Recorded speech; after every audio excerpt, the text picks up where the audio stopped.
Hi, my name is Miguel Rene Ornelas, 21 years old, and for about 20 of those years, my family included my mom, Leslie Ornelas, and my father, Gabriel Ornelas. A lot of people were part of my mom's side of the family that were part of my life since such a young age. But once we get to my dad's side, it starts to seem a little bit bare.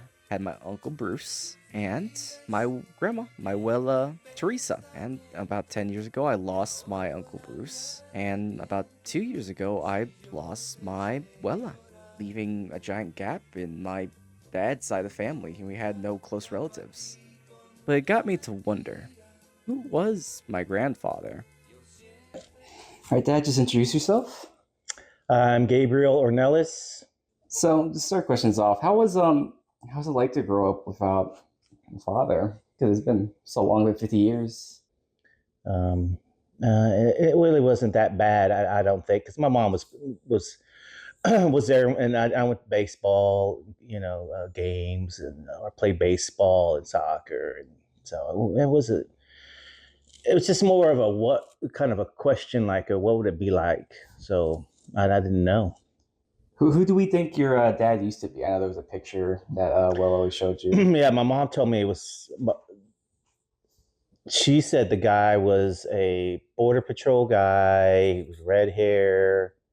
Um, I don't remember his name, and I actually looked him up. He had passed away in like 1990. Heavy smoker, and then I contemplated reaching out to his wife because he has two kids. Um, but I just said, forget it. So, how did we figure out actually that Grandpa Alex was your dad? Well, you took a DNA test, and that person that my mom said was my dad was a white guy, Irish. And I'm fair skinned and I have freckles on my arms and my face. So I thought all this time I thought I was an Irish, half Irish. And then you took the DNA test and there wasn't a stitch of Irish in you.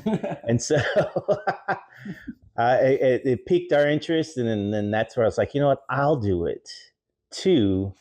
And from there, and we started figuring out names. And Leslie was the one. Your mom was able to track it down because it wasn't for her. I may not have tried as much. How did it feel to finally reach out to them? It's opening up a whole another side of life because my mom and my brother have been passed away for a little bit now. My brother for almost 10 years or over 10 years, and my mom a couple years. So to me, it's this, this old past. It's kind of gray, but then I look over and I see, I have a dad and a sister, and that whole side of a family. So it's like this, a bright side now. And I just see a new family, a new relationship, and it's exciting. How did you feel when you actually found out about my dad, about you having a son? It was a big surprise. Big surprise. I didn't know I had a son with Terry until my daughter called. They said, "You have a son then?" Where? No, it's his name is Gabriel, and he wants to see you. So Wow. we've been emailing and talking ever since. What would you do like differently if you actually didn't know if you knew my dad was around? No, well, I would have made contact with him since then, and probably I would not be injured or anything. I got injured with a stroke in 2000, so that kind of made me less able to travel. Hmm.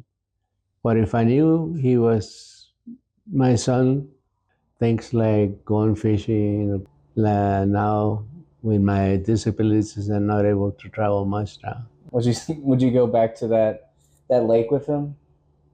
Or was it Yeah, just, the lake is still here. It was run by the county, and they didn't have no limits to carrying beer or anything like that. And they used to have a club, well, not a club, but it's like a shack to go to sell beer and stuff like that. So every Sunday, everybody in Laredo went to the lake. hmm. So it was a good place to have a good time. I'm happy to know he's alive and that I am being able to talk to him and never leave nobody behind. Quisiera que supieras, vida mía,